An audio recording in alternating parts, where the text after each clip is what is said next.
Alhamdulillah, wassalatu wassalam ala nabiyyina Muhammad sallallahu alayhi wa sallam. Assalamu alaikum wa rahmatullahi wa barakatuh. Comment se marier? Ce qu'il faut savoir dans un premier temps, c'est qu'il n'y a pas de halal ou de haram dans notre religion. Je vais faire mon halal, non. Il y a deux étapes importantes pour le musulman ou la musulmane qui veut se marier. La première étape qui est al-khitba, d'accord, le fait de demander la main de ta future prétendante, d'accord, et ensuite il y a le zawaj, le mariage. Comment ça se passe la première étape? Admettons, vous donnez un scénario, votre sœur, elle connaît une sœur qui veut se marier, tout simplement. Vous allez essayer d'avoir plus d'informations concernant cette sœur-là, à travers la sœur, bien sûr, vous n'avez pas le droit de rentrer en contact directement, car cette personne, elle est étrangère à vous, vous n'avez pas le droit de lui parler, d'accord? Et une fois que vous avez, on va dire, récolter un maximum d'informations, vous voyez qu'il y a plus ou moins des affinités avec cette personne-là, vous allez essayer de rentrer en contact avec son tuteur, généralement qui est son père, ou bien si son père n'est pas présent, peut-être ça sera son grand-père, ou son frère, ou son oncle, d'accord? Et tout simplement, vous allez essayer d'élaborer une rencontre, une muqabala. Donc, prendre un rendez-vous avec son père, par exemple, et aller tout simplement à son domicile.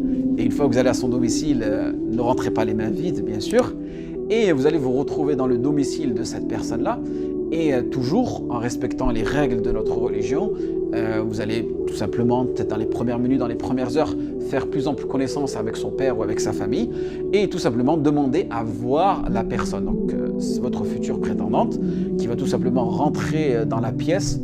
Vous allez peut-être vous retrouver avec son père à côté ou son père pas loin, d'accord? Toujours pour se retrouver dans cet esprit-là où vous n'êtes pas seul à cette personne étrangère, car la khalwa elle est interdite.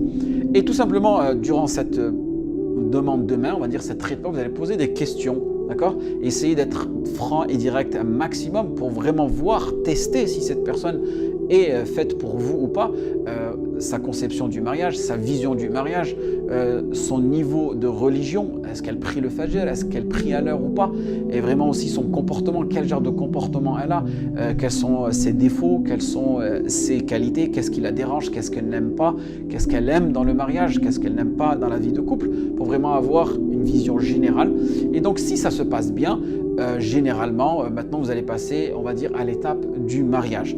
Donc essayez de tout simplement planifier un moment où vous allez vous retrouver, vous et son tuteur, et aussi si la future prétendante elle est présente, tant mieux, ce n'est pas une condition, d'accord, et avoir deux témoins, d'accord, donc deux témoins, vous êtes présent, et son tuteur qui peut être son père, ou tout simplement peut-être son père ne peut pas être présent, il va tout simplement par procuration avec un document officialisé donner l'autorisation à une personne pour le représenter durant ce mariage-là, d'accord.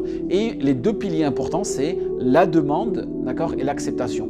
Donc vous allez faire la demande de mariage, d'accord, et le tuteur légal, il va tout simplement dire oui, je vous donne la main de ma fille, et sa fille, s'il a plusieurs filles, il va falloir qu'il cite le prénom de sa fille, d'accord, pour bien déterminer quelle fille il donne à ce futur prétendant. Et une fois que cela est fait, tout simplement, les deux témoins, donc les témoins doivent être des hommes, la condition c'est que les témoins soient masculins, soit des hommes et non pas des femmes, qui vont témoigner de ce mariage-là, d'accord.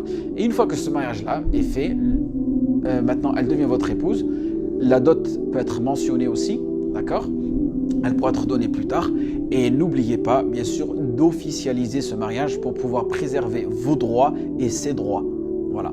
Et après, c'est à vous de choisir quel statut, est-ce que c'est le régime, on va dire, la communauté des biens ou la séparation des biens, c'est à vous de choisir. Et puis voilà, donc vous voyez, le mariage, c'est super simple, il y a ces piliers à respecter, en espérant que ce petit rappel soit bénéfique.